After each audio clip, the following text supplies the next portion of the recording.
Chers amis, bonjour, merci de me rejoindre dans cette nouvelle vidéo dans laquelle je vais vous expliquer ce que c'est l'adverbe et les catégories de l'adverbe.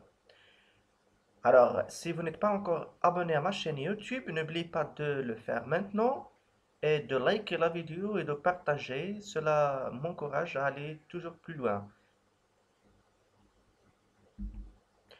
Alors, l'adverbe.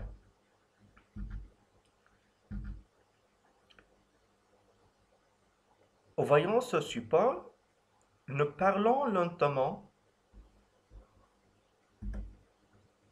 Lentement, c'est un mot qui se rapporte au verbe parlons.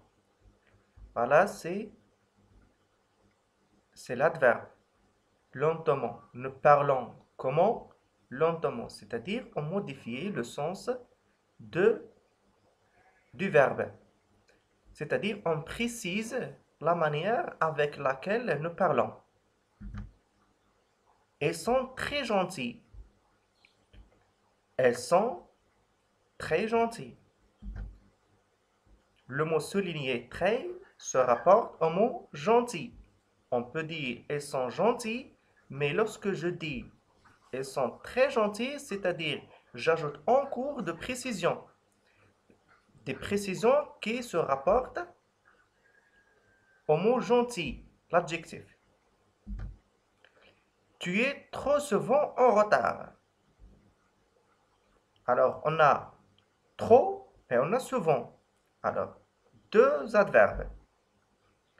Alors, trop, c'est un adverbe qui modifie le sens de souvent à notre adverbe.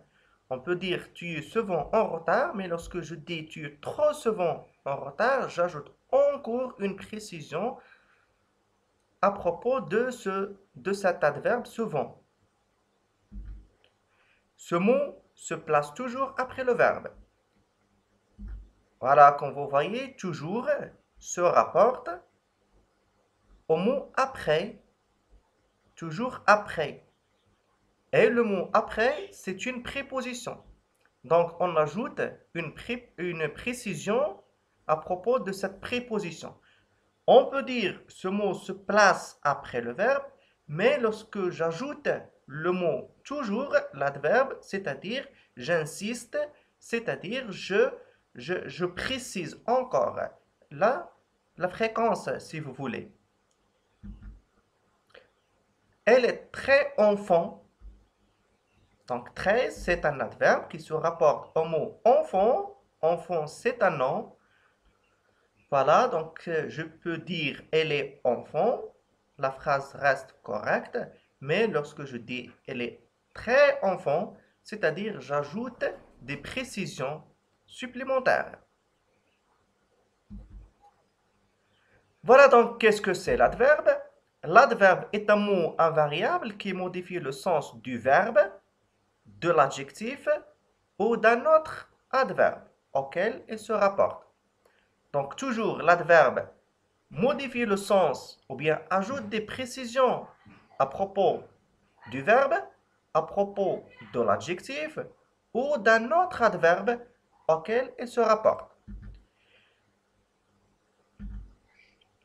Un adverbe peut aussi modifier une préposition ou un nom. Par exemple, ici, ce mot se place toujours après le verbe, modifier une préposition après. Dans cette phrase, elle est très enfant, il modifie le sens d'un nom. Mais généralement, l'adverbe modifie le sens du verbe, de l'adjectif ou d'un autre adverbe. Catégorie d'adverbes. Alors, on trouve les adverbes de manière. Alors, l'adverbe de manière, c'est un adverbe qui montre la manière avec laquelle se produit l'action. L'adverbe de manière, ou bien pour trouver l'adverbe de manière, on répond à l'action comment.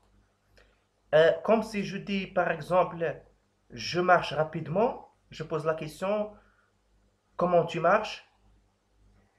Je marche rapidement. Donc ce rapidement, c'est un adverbe de manière, c'est-à-dire qui montre la manière avec laquelle je marche. Un autre exemple, par exemple, je dis je parle sérieusement. Comment tu parles? Je parle sérieusement. Donc, sérieusement, c'est un adverbe de manière qui montre la manière avec laquelle je parle. Ou bien encore, tu, tu as mal compris. Alors, comment tu as compris? Tu as mal compris. Donc, ce mal, c'est un adverbe de manière qui montre la manière avec laquelle tu as compris.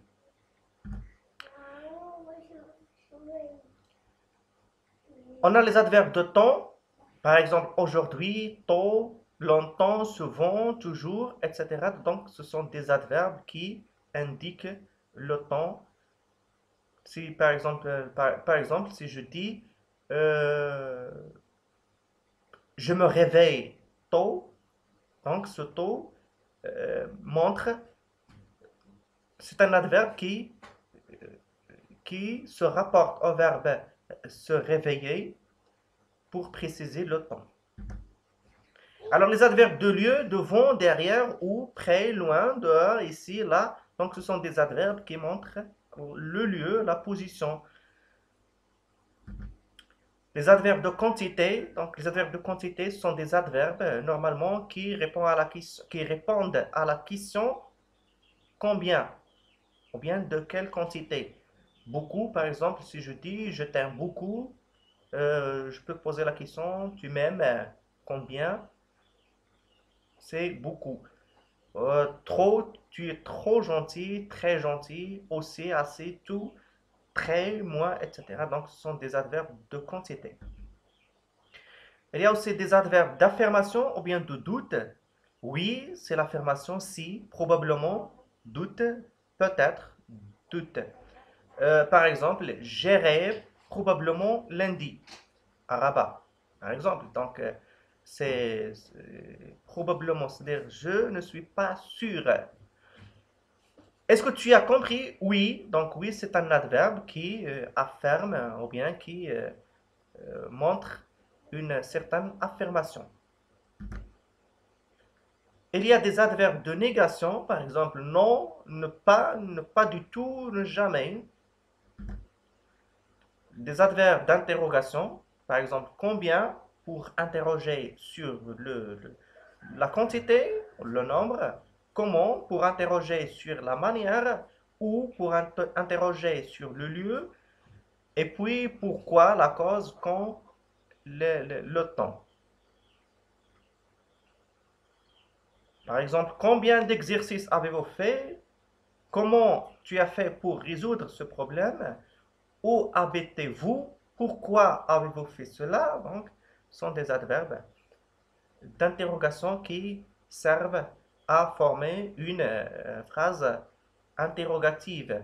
Mais chaque verbe a une signification différente, que ce soit le temps, la manière, le lieu, la cause. Et puis, il y a des locutions adverbiales. Hein,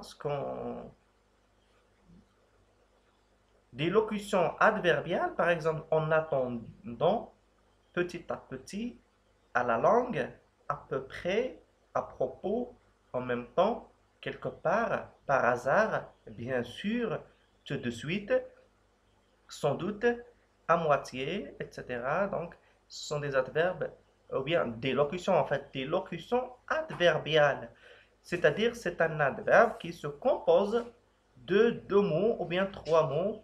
Par exemple, en attendant, c'est préposition plus participe présent qui nous donne cette locution adverbiale. Voilà, c'est la fin de cette vidéo. Je vous remercie de l'avoir suivi. N'oubliez pas de vous abonner à la chaîne YouTube pour recevoir et d'activer la cloche pour recevoir toujours des nouveautés. N'oubliez pas de liker la vidéo, de partager, de me laisser un commentaire. Cela me fera un grand plaisir. Merci, à bientôt.